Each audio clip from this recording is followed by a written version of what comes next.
Hey guys, it's Louie. Today I want to talk about something that I struggle with quite a bit for many years, and that is stimulation as a form of escapism. Now, what I mean by this is if you ever feel like you're drowning in your own thoughts and you can't really make it stop, you instantly do things that will stimulate you so much that they will make the voices stop. By the voices, I mean your own thoughts. And for me, the big thing is my phone. Right? It's scrolling on reels. It's like a mental self lobotomy. Right? It's like making myself retarded so that I don't have to think as much. And I struggle with this now for years. And coping has always been different. I've been able to cope with it in many ways, like meditation, prayer for me as well, going outside on walks without my phone. And I find myself still to this day coming back to it. But really, the issue is finding what the root cause of that escapism really is. For some people, it's procrastination, right? They're escaping what they have to do by either playing a bunch of video games, watching Netflix for hours, scrolling on their phone, just doing bullshit that really doesn't bring you anywhere. And when it comes to procrastination, that's actually something I've managed to deal with myself, and I don't really struggle with it anymore, unless it's something like doing chores, which I despise. Like doing the dishes, for example. I don't know what it is about doing dishes, man. I hate that shit. Still got to do it, but I hate that shit. But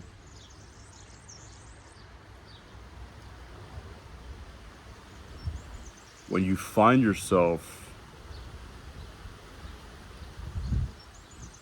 to use extra stimulation to cope, what you'll eventually realize is you're not actually helping anything. You're not helping the problem. You're not helping those rushing thoughts or that procrastination or whatever you're using that stimulation to cope with. You're actually making the problem a lot worse. For some people, yeah, of course, man, you're scrolling all the time. It's not whatever, dude. Some people struggle with it. A lot of people struggle with it. I know, especially nowadays, the phone is probably the biggest addiction that not many people are willing to admit they have. I mean, it used to be this thing where maybe it was like teenagers only and like whatever, but now it's everyone. I mean, I even see my dad spend fucking time on that shit. Then he'll get off his, oh, I spent too much time on it. Yeah, I mean, we kind of all do now, you know.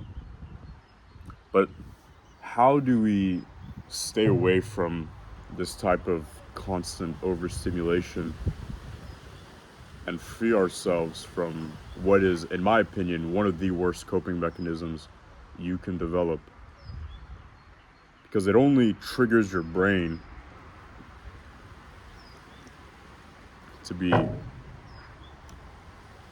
even more negatively reactive to your thoughts, because I don't know if I assume other people think like this, but when I get these thoughts that I can't really escape, what it feels like is like these ideas, they come and they come and they go in my mind, and it feels like I'm buzzing with this constant dialogue that isn't helping me advance in anything. I know some people don't have inner monologue, which is quite strange. I mean, it's kind of like the apple thing, right? If you can't make a 3D apple in your mind, you can like rotate it and stuff like that. I mean, I have very That's another thing. But when it comes to dealing with that constant monologue and the issue with trying to cope with that with stimulation, particularly from the phone, right, scrolling social media, is that it will actually trigger your brain to reinforce those negative loops. Because what are you doing when you're on social media? You're scrolling from idea to idea without really thinking about what you are seeing. Right? You just scroll something, maybe you laugh, you like it, scroll, you just forget it. And that causes this really dysfunctional thinking pattern where your brain now gets confused when you actually have to run ideas constantly and smoothly. So it's something I do a lot to actually cope now with. Well, I've done this for years, on and off. Is writing. I do it a lot more now than I have past year. But writing is probably the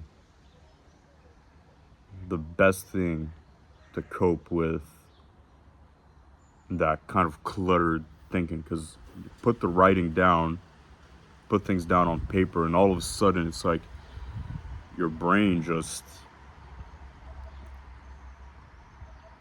spews it out permanently. Right? I have a notebook filled to the brim.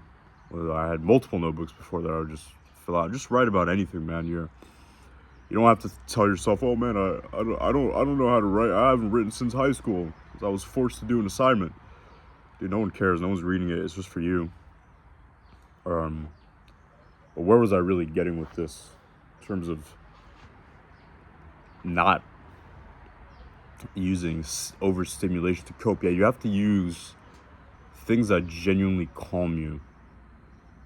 Right? We already know the dangers now of using that overstimulation to cope, because, like I said, it'll only lead you further down the rabbit hole of building that constant negative reinforcement. I don't know if that's the right term. I think so. But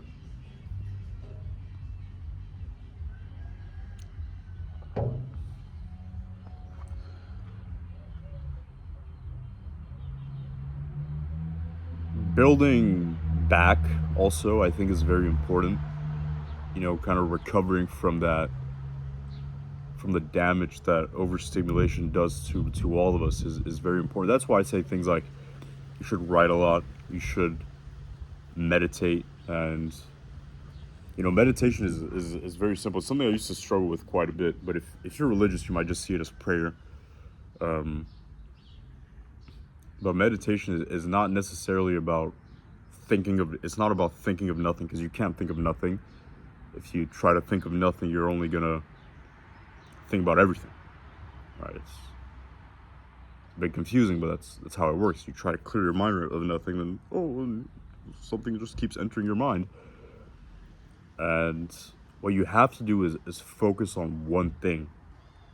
Now, that one thing can be an emotion. It can be like a physical focal point. Like I'm looking at my phone right now, and I just sit there and I focus. It could be an idea. I like to meditate upon ideas a lot.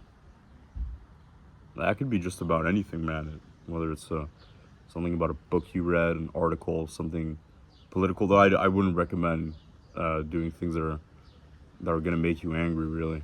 And that's usually what politics does to most people. But think of ideas that you can really sit there and meditate upon. For me, it's something I do often is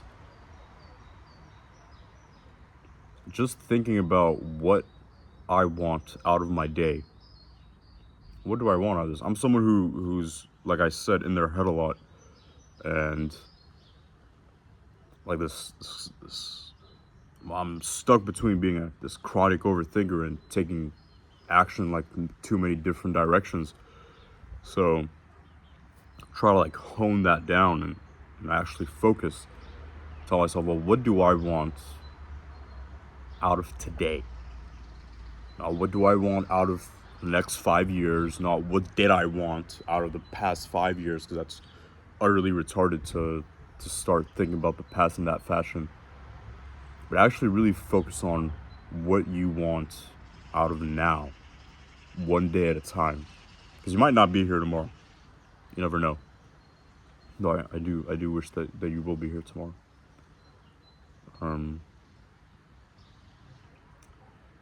Yeah, I'm kind of going, I feel like I'm going in circles here. 10 minutes in.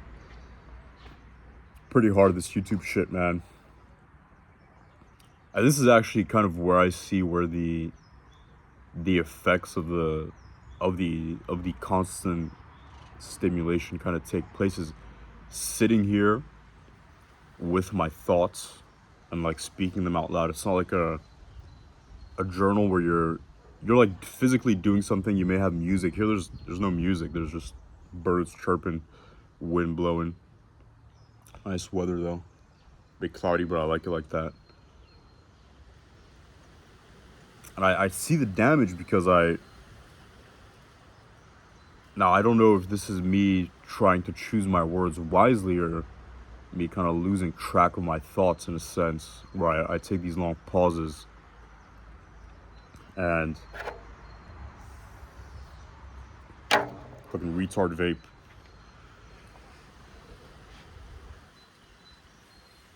See, that's another thing actually. In terms of stimulation, is drug use. Now, I used to be a weed smoker, which I think is genuinely the most retarded fucking drug. Pardon my language, but the gayest drug too. Not in a, you know what I mean. I'm not gonna explain myself. It's the gayest and most retarded drug because it gives you this false sense of being calm and accomplished when you've done absolutely nothing. A lot of people will say, oh man, but it makes me creative and I can think better with it. No, you don't. Stop lying to yourself. You turn into a fucking lazy, fat chud. That's what you turn into, man. You don't do shit. You just sit there watching TV or playing video games. Oh, that's so funny, dude. Dumb drug. At least if you do, stimulants. If you're a big stimulant guy. Something I've never been much of a fan of anyways, because I'm naturally pretty cracked out energy-wise. But if you're gonna do like Coke, I don't even know if I'm allowed to say that word on YouTube. Coca-Cola. In creatine form. Well, at least you're doing shit in a sense, right? You're like outgoing or driven. You're like, whew. It's from what I've witnessed from people. Not something I've ever touched, never will. But weed is another form of escapism through stimulation that I would avoid like the plague, man. You gotta stay away from that shit. And my experience with it was, at first, I was using it to, once again, cope with certain emotions, particularly anger and aggression. I was a little angry fucker and I needed something to chill me out. And then, something that turned to like every once in a while with friends, nice moment, to once a week, to, oh, maybe I'm gonna smoke during the week, man. Until you fucking, you can't sleep without it, you can't wake up without it, you can't do shit without it. And it very slowly rots your life away. You won't be aware of the effects of it. Similar to how overstimulation actually rots your brain slowly through the years, until when you notice it, it's like almost past the breaking point of that. I mean, the point of no return. Right? My brain sometimes feels like it's like a machine that's constantly shifting back into like a different tab that I just closed, right? It's like, oh, I want to do this, and it just, oh, it brings another thought. No, I don't want to think about that. Oh, it brings it back. Oh no, let's focus on something. Oh, and then you just get these fucking thoughts coming in your mind that are fucking irrelevant. I feel like I'm cursing a lot here, but yeah, man, this is a strange video to make, since it's something I deal with on a pretty regular basis. But yeah, I think I'm gonna take a little break here, get right back to it, or I have some time to gather my thoughts here, and to actually focus more on an emotional standpoint with escapism, particularly from, like we said, like weed and the phone and these very common modern vices. I learned about this term called emotional debt recently. And emotional debt is like when you don't allow yourself to feel things fully, and you don't deal with the emotions, and you don't cope with it. You think you're putting that aside and it's just gone, but in reality it's stacking up in your subconscious, and that stacking up not only leads to you having more troubles mentally, right? Every time the emotions or whatever you're escaping comes back, it'll come back even stronger. But also physically, some people get panic attacks. For me, it's very it's like I get this very heavy feeling. It's this tightness in my neck, in my chest, in my upper back, and I just get fucking frustrated when I continuously push those things back, and I don't allow myself to deal with them. So, like I said at the start of the video, we have to kind of analyze the root cause, right? So, whether it's emotional things we're putting aside because we're afraid to feel them, or whether it's like physical actions, like chores, assignments, things for work, going to the gym, and you're like consistently pushing those things away, or if it's your own inner monologue that you're escaping, which is, in my opinion, the hardest, because you're trapped within your own mind, and I hate that feeling. So emotionally, the best thing you can do is to actually allow yourself to feel. This is something I'm now learning how to do, and it's quite difficult sometimes, especially I feel like as a dude, you still have this expectation that, well, I don't want to cry, or I don't want to show any emotions, so then you're gonna fucking lash out on your wife and kids and you're gonna beat them. Is that who you want to be? Exactly. I don't think that's who you want to be, man. So allow yourself to feel. When it comes to that mental monologue, overthinking, just gotta take a breather, man. Like it sounds so simple. Like, yeah, man. Well, I try that. No, but you're really not trying. In the kind of like Yoda said, do or do not. There is no try. Don't try, man. Just fucking do it. Just sit there.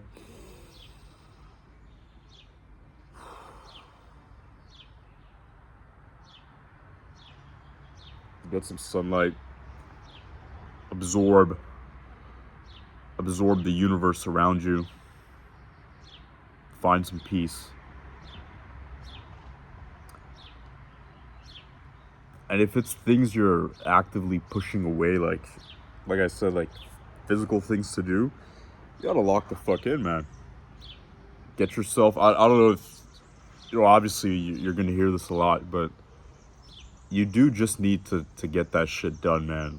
Make a to-do list, whatever. Actually force yourself. Like, I make sure that every morning the first thing I fucking see is a piece of paper that has what I need to do written down on it. And it does work. Now, if you're like ADHD or some shit, dude, I'm not a professional. But, you know, obviously, just do it, man. I think that's, I'm starting to come to a conclusion here with my thoughts on this. As you guys see, there's no script. It's kind of just off rip. I just went on a walk. I had the idea. I was like, oh, let me record this. Yeah, I hope this was a relatable video that you actually got something out of. And if there's anything you want to comment down below regarding what you're using that stimulation to escape from, or what type of stimulation do you use to escape from, you know, maybe we can all help each other out here. That'd be pretty cool. But anyways, that's it from me.